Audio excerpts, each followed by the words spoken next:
अभी हमारा intangible asset intangible sorry end S 40 investment property अगर कैपिटल एप्रिसिएशन के लिए है और अनडिटरमाइंड पता ही नहीं इसके लिए, तो रेंटल यूज़ करने के लिए है, ऑपरेटिंग लीज है, रेंट के लिए पर्पज़ के लिए यूज़ कर रहे हैं, तो भी इन्वेस्टमेंट प्रॉपर्टी बन जाएगा। इससे फ्यूचर इकोनॉमिक बेनिफिट होना चाहिए, मेजर होना चाहिए, ठीक है। इनिशियल रिकग्निशन, डेप्रिसिएशन, कंपाउंडिंग और सब्सिक्वेंट रिकग्निशन, ये तीनों चीज़ इंडिया 16 जैसे करते हैं पीपी में, वैसे ही करेंगे। अब इसका जब मैं एमसीक्यू करूँगा, सॉरी जब क्वेश्चन करेंगे तब एक बार देख लेंगे, ठीक है। सब्सिक्वेंट मेजरमेंट का होगा जब सब्सिक्वेंट मेजरमेंट इन्वेस्टमेंट प्रॉपर्टी हमेशा कॉस्ट में होगा, ठीक है। क्या में होगा? हमेशा कॉस्ट में होगा, ठीक है। उसका जो कैरिंग वैल्यू रहेगा cost minus accumulated depreciation minus accumulated imprisonment loss, ठीक है। अभी property held for more than one purpose, अगर अगर मोर देन वन पर्पस रहेगा, तो जैसे कि मान लो कि एक बिल्डिंग है जिसमें ground floor, first floor, second floor है, सबकी 9 करोड़ की वैल्यू है, 3 करोड़ 3 करोड़ 3 करोड़, ठीक है। अभी जो 2 फ्लोर है ये मैंने ऑफिस रेंट के लिए दे चुका है, तो मैं इंडेक्स 40 लगाऊँ, यहाँ पे पीपी है, तो अगर मान लो कि सबके रजिस्ट्री अलग अलग है, सबको डिटरमाइंड अलग अलग है, तो इन दोनों पे लगाएंगे 40, इस पे लगाएंगे 16, ठीक है। अगर सेपरेटली डिटरमाइंड है तो बच्चों पे ये 16 to 40 हिसाब से लगा लेंगे। लेकिन मान लो कि अदरवाइज है, मतलब मान लो कि एक ही रजिस्ट्री है, सब अलग अलग नहीं है, तो सिग्निफिकेंट जिसमें ज़्यादा यूज़ हो रहा होगा, सिग्निफिकेंट मान लो कि प्रॉपर्टी में यूज़ हो रहा है तो 16 लगा देंगे। सिग्निफिकेंट इन्वेस्टमेंट मतलब मान लो कि एक बिल्डिंग है उसमें 6 फ्लोर है और 5 फ्लोर रेंट पे है, तो सिग्निफिकेंटली तो इन्वेस्टमेंट करो, ठीक है। उसके बाद मान लो कि होल्डिंग सब्सिडरी को रेंट पे दे रही है, सब्सिडरी इसको रेंट पे दे रही है, तो सेपरेट में तो इन्वेस्टमेंट दिखाएंगे, कंसोलिडेशन में पीपी दिखाएंगे, ठीक है। अगर मान लो कि ट्रांसफ़र कर रहे हैं ट्रांसफ़र कर रहे हैं इन्वेस्टमेंट को, 40 इन्वेस्टमेंट से 16 में कर रहे हैं, पीपी कर रहे, पीपी से इन्वेस्टमेंट कर रहे हैं, इन्वेस्टमेंट से क्या बोलते हैं इंडेक्स 2 कर रहे हैं, इन्वेंट्री 2 से इन्वेस्टमेंट कर रहे हैं, तो उसको कैरिंग वैल्यू में ट्रांसफ़र कर देना है, ठीक है। ईजी है बहुत। उसके बाद बताया गया हुआ है कि ये accounting policy prior year error नहीं है, और जो चेंजेस एक्चुअल में होना चाहिए उनके सोचने से कुछ नहीं होता, ठीक है। अब डिस्क्लोजर करना पड़ेगा, जो फेयर वैल्यू डिस्क्लोजर करना पड़ेगा, कि जो मतलब फेयर वैल्यू में लाना नहीं है, लेकिन फेयर वैल्यू को डिस्क्लोजर करना है कि फेयर वैल्यू ऑफ इन्वेस्टमेंट कितना है।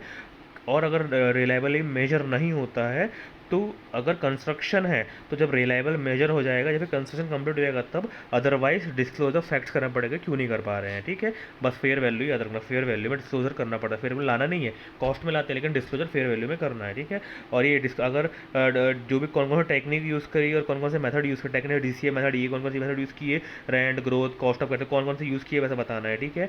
और डिस्क्लोजर बताना, जो कैरिंग अमाउंट हमने निकाला है डिस्क्लोजर बताना है कि ग्रॉस कैरिंग अमाउंट, डेप्रिसिएशन और net carrying amount, opening, additional, closing, opening, during year, closing, ऐसे बता के बताना है। अभी मान लो कि रेंट लिया हमने, इन्वेस्टमेंट प्रॉपर्टी की है, हमने रेंट पे दे रहे हैं, उस पर हमने जो भी खर्चे किए, जो भी मेंटेनेंस की, जो भी इलेक्ट्रिसिटी पे किया, उसको उसमें से उसी में से माइनस कर देंगे, क्योंकि ये तो हमारा अलग से खर्चा है नहीं, ठीक है। इन्वेस्टमेंट प्रॉपर्टी में से माइनस कर देंगे, उसमें से डेप्रिसिएशन माइनस कर देंगे, तो प्रॉफिट फ्रॉम इन्वेस्टमेंट प्रॉपर्टी आएगा, ठीक है। अभी हम नया इंडेस 38 करने वाले इंटेंजिबल एसेट्स। इसमें बताया गया हो कि इंटेंजिबल एसेट्स ऐसा एसेट्स कॉपीराइट और बुक पब्लिश है, इसका फिजिकल सब्सटेंस नहीं है, जिसका फ्यूचर इकोनॉमिक बेनिफिट्स है, और इसको हम रेस्ट्रिक्ट कर सकते हैं अदर को यूज़ करने के लिए, ठीक है। उसके बाद बताता है patent, trademark, copyright, franchisee, non competing fees, ठीक है।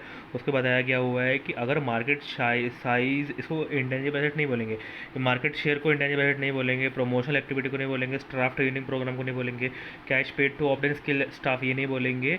और बगैर अगर किसी को रेस्ट्रिक्ट कर सकते हैं, recruiting person to have work for at least some time, जैसे आईपीएल को 5 साल के लिए गोली कर सकते हैं तो कर सकते हैं, ठीक है। इनिशियल रिकग्निशन कैसे करेंगे? अगर परचेज है इंटरनल जनरेटेड है, तो intangible assets are recognised at cost, and cost include any direct attributable cost to bring intangible assets, ठीक है। तो कॉस्ट में इंक्लूड करेंगे। कॉस्ट में क्या क्या आएगा?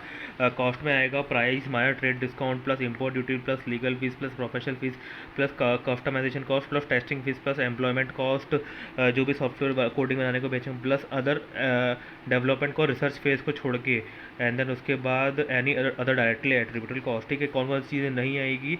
अगर साइलेंट है तो मानेंगे कि रिफंडेबल नहीं है, ठीक है, टैक्सेस रिफंडेबल नहीं है, ठीक है। कौन कौन चीज़ नहीं आएगी? स्टाफ ट्रेनिंग नहीं आएगा, एडवर्टाइजमेंट, ये जो अदर प्रिलिमिनरी एक्सपेंसेस, स्टार्टअप के लिए प्रिलिमिनरी एक्सपेंसेस, और interest on loan taken to purchase और इंटरनली जनरेटेड इंटेंजिबल एसेट्स, अगर unless allowed by borrowing cost 2023 में अगर हुआ तो कर देंगे, नहीं हुआ तो नहीं करेंगे। रिसर्च फेज को नहीं लेते हैं, ठीक है। Intangible assets, internally generated intangible asset दो फेज में होता है, एक होता है रिसर्च फेज, एक होता है डेवलपमेंट फेज। अगर रिसर्च पे मतलब कैंसर के मेडिसिन बना रहे हैं तो पूरा पूरा काय में जाएगा, रिसर्च फेज को प्रॉफिट लॉस में आएगा। डेवलपमेंट फेज रहेगा, वो जाएगा एक्सपेंस को करेंगे, एक्सपेंस में ड्यूरिंग इस रिकॉग्नाइज करेंगे, इंटेंजिबल एसेट्स को रिकॉग्नाइज करेंगे, कैपिटलाइज कर देंगे पूरा खर्चे को। उसमें क्या होना चाहिए, technical feasibility and regularity approval होना चाहिए। एग्जांपल के लिए -1000 लगना चाहिए, लेकिन है हमारे पास -100, तो टेक्निकल फिजिबिलिटी नहीं है तो उसको रिकॉग्नाइज नहीं करेंगे, ठीक है। उसको हम जब से हो जाएगा, जब से ये टेक्निकल फिजिबिलिटी आएगा, उसको हम बोलेंगे date on which recognising criteria are में, ठीक है। उसको बताएंगे internal generated brand, master publish title, customer list, goodwill वगैरह को, इंटरनल जनरल गुडविल वगैरह सबको नहीं करेंगे। अगर रिसर्च फेज खुद का है तो नहीं करेंगे, research phase business combination research phase है तो उसको इंटेंजिबल एसेट्स मानेंगे। वही intangible assets accountable to bank, amortisation accountable, intangible assets amortisation accountable to provision and profit and loss accountable to amortisation, ठीक है। अगर सेटलमेंट है तो इंडिया 16, एक्सचेंज है, बिजनेस कॉम्बिनेशन कर रहे हैं गुडविल का तो 103(a)(16, ठीक है। उसको मैं पहले पढ़ लूँगा 16, ठीक है। उसको बताया गया हुआ है कि अमोर्टाइज कैसे करेंगे, अमोर्टाइज कैसे कर सकते हैं, एसएलएम कर सकते हैं, डब्ल्यूडीबी कर सकते हैं, यूनिट कॉस्ट कर सकते हैं, ठीक है। और अगर रिवाइव्ड होता तो रिवाइज्ड अमोर्टाइजेशन चार्ज और रिवाइव्ड रेशियो। एग्जाम्पल है कि मेडिसिन प्रोडक्शन करते हैं 1000 यूनिट, मगर अदर 1500 यूनिट करता है तो 500 यूनिट जो मैं उससे लूँगा कि ये 500 यूनिट तुम कैसे कर रहे हो, तो टेक्निकल नो हाउ से मैं उसको पता कर सकता हूँ, ठीक है। तो ऐसा कर सकते हैं। अमोर्टाइजेशन बिगिनिंग से करेंगे, जब beginning when it is available to use, ठीक है। कब बंद कर देंगे, डी रिकॉग्नाइज हो जाएगा या फिर हेल्ड फॉर हो जाएगा तब डी रिकॉग्नाइज कर देंगे, ठीक है। और जो अमोर्टाइजेशन मेथड में यूजफुल लाइफ रेसिडुअल वैल्यू में चेंज करते हैं उसको चेंज इन अकाउंटिंग एस्टिमेट बोलते हैं, ठीक है। उसके बाद ऐसे कि एप्पल का iOS का पेटेंट है 15 साल के लिए, लीगल 15 साल के लिए है, लेकिन मान लो कि एंड्रॉयड 5 साल बाद नया बना सकता है तो हम 5 साल लेंगे, अमोर्टाइजेशन के लिए 15 साल नहीं लेंगे, ठीक है। अकाउंटिंग वही जो बताया अभी वही होगा। और अदर पॉइंट जो गेन और लॉस आता है इंटेंजिबल एसेट्स, उसको प्रॉफिट एंड लॉस में डालते हैं, ठीक है। और सब्सिक्वेंट रिकॉग्निशन इंडेक्स 16 के हिसाब से। अभी हम पढ़ रहे हैं Ind AS 105 non current assets held for sale and discontinued operation. तो इसमें पढ़ रहे हैं कि नॉन करंट एसेट्स मतलब कौन कौन से नॉन करंट एसेट्स आते हैं। सबसे पहले याद रखना PPE intangible assets, intangible assets, investment property और goodwill acquired in business combination 16, 38, 41 जो भी अभी हमने पढ़े हैं, ठीक है। यही वाले non current assets, non current assets अगर ये पढ़े हुए हैं, अगर इसको हमने मन बना लिया कि इसको हमें बेचना है, सेल करना है, तो काय में आ जाएगा, इसमें आ जाएगा। ये क्या क्या मन बनाया हुआ है कि अगर उसको हेल्ड फॉर सेल बेचना है या फिर डिस्पोज करना है, डिस्पोज करना है, पूरे ग्रुप को डिस्पोज करना है, मान लो कि एक इसमें ग्रुप है डिस्पोज करना है तो उसे डिस्पोज करना है, या फिर कोई डिसकंटिन्यूइंग पूरा बिजनेस ही बंद करना है, वहाँ का जो ऑपरेशन है वो भी बंद करना है। मान लो कि नेपाल वहाँ पे था तो वहाँ पे पूरा उसको बंद करना है, तो वहाँ पर आता है ये अलाउ इंडिया, ठीक है। अभी बताया क्लासिफिकेशन कैसे करना है, ठीक है। तो क्लासिफिकेशन के लिए बताया गया हुआ है कि इस क्लासिफाइड है हेल्ड फॉर सेल।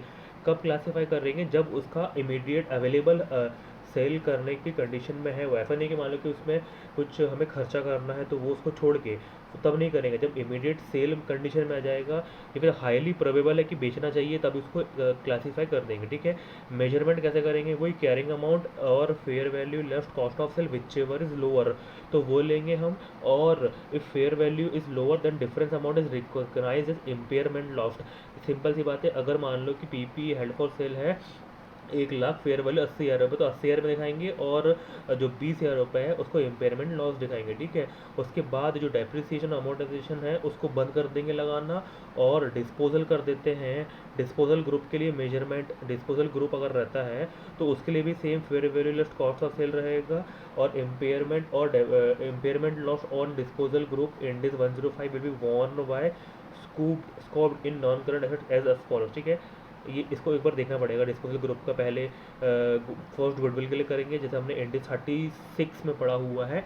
इम्पेयरमेंट नहीं, इंडी 36 मतलब इम्पेयरमेंट में पढ़ा हुआ है वही कि पहले इसको फिर इसको फिर इसको, ठीक है। तो वो वाला कुछ तो पता है, इसको मेरे ख्याल से क्वेश्चन देखूंगा तब समझ में आएगा कि पहले गुडविल में लॉस को किया है bear, then remaining impairment loss will be borne by all other scoped in non current assets in ratio of their carrying amount, ठीक है। मेरे ख्याल से वही कि पहले इसको लॉस वैसे पहले गुडविल को निपटाएंगे, फिर बचा हुआ मान लो कि इंडेक्स 36 38 था, 38 इंटेंजिबल एसेट्स, फिर इन्वेस्टमेंट प्रॉपर्टी, फिर गुडविल, फिर बचा हुआ, तो पहले गुडविल को निपटाएंगे, बचा हुआ ऐसा निपटाएंगे, ठीक है। उसके बाद if non current help for sale is acquired in business combination में है, अगर हम बिजनेस कॉम्बिनेशन में एक्वायर करते हैं हेल्प फॉर सेल वाला, तो उसको भी fair value less cost of sale में हम करेंगे, ठीक है कि नहीं, then it is measured fair value less cost of sale में करेंगे, ठीक है। उसके बाद बताया गया होगा सब्सिक्वेंट, पहले तो हमने रिकॉग्नाइज कर दिया, ठीक है, तब समझो पहले 80,000 में रिकॉग्नाइज कर दिया, अब बाद में फिर सेम यही करेंगे, फेरिंग carrying amount less cost of sale, अगर लोअर आता है तो लोअर कर देंगे, ठीक है। लेकिन अगर मान लो ज़्यादा आता है तो रिवर्स करना अलाउड नहीं है, लेकिन जितना हमने पहले लॉस रिकॉग्नाइज किया था 20,000 रुपये का, उतना रिवर्स कर सकते हैं, और साथ साथ में इम्पेयरमेंट जितना किया था इंडेक्स 36 के हिसाब से उतना भी। एग्जांपल लेते हैं, यहाँ पर वही बताया गया हुआ है कि पहले हमने 80,000 रुपये में किया हुआ था, अभी मान लो 75,000 रुपये आ जाता तो 5,000 रुपये इम्पेयरमेंट लॉस में चला जाएगा, ठीक है। अभी उसी का एग्जांपल 80,000 रुपये का लॉस था, अभी 1,10,000 रुपये हो गया, ठीक है, और इम्पेयरमेंट बताया हुआ 3,000 रुपये का, ठीक है। तो मतलब कितने से बढ़ गया, वो 30,000 रुपये से बढ़ गया, ठीक है। लेकिन हम बढ़ा सकते हैं क्या, नहीं बढ़ा सकते, हम 20,000 रुपये तक का बढ़ा सकते हैं, तो 20,000 प्लस 3,000, 23,000 के इम्पेयरमेंट लॉस को रिवर्स कर सकते हैं, तो कितना हो जाएगा, 80,000 प्लस 23,000, 1,03,000 रुपये हमारा पास ये हो जाएगा, ठीक है।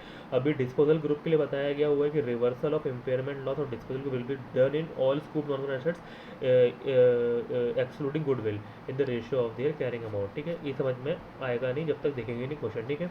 उसके बाद बताया गया हुआ है कि अगर हमारा प्लान चेंज हो जाता है कि नहीं यार अभी हमें इसको बेचना नहीं है, ठीक है, तो कैसे करेंगे, वेरी इजी है कि सबसे पहले हम ऐसा एज्यूम करेंगे कि वो कैरिंग अमाउंट जब हमने किया था उससे वो बिका ही नहीं, तो कैरिंग अमाउंट माइनस क्या करेंगे, इम्पेयरमेंट और डेप्रिसिएशन जो भी रहेगा, अमोर्टाइजेशन माइनस करते आएंगे, और जो अभी आएगा उसको उस पर ला के बचा हुआ गेन और लॉस प्रॉफिट एंड लॉस में हम डाल देंगे, ठीक है।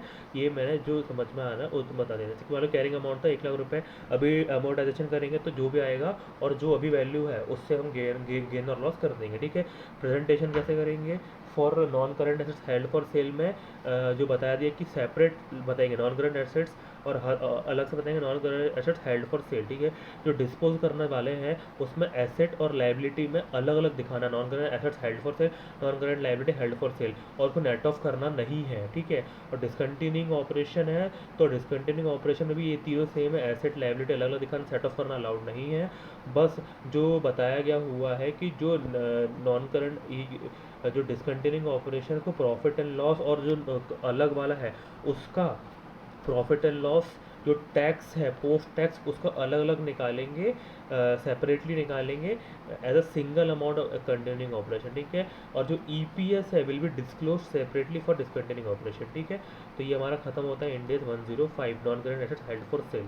कौन कौन से 4 assets, investment property, intangible assets, PPE, intangible assets 38, investment property 40 और गुडविल, ठीक है, goodwill acquired in business combination.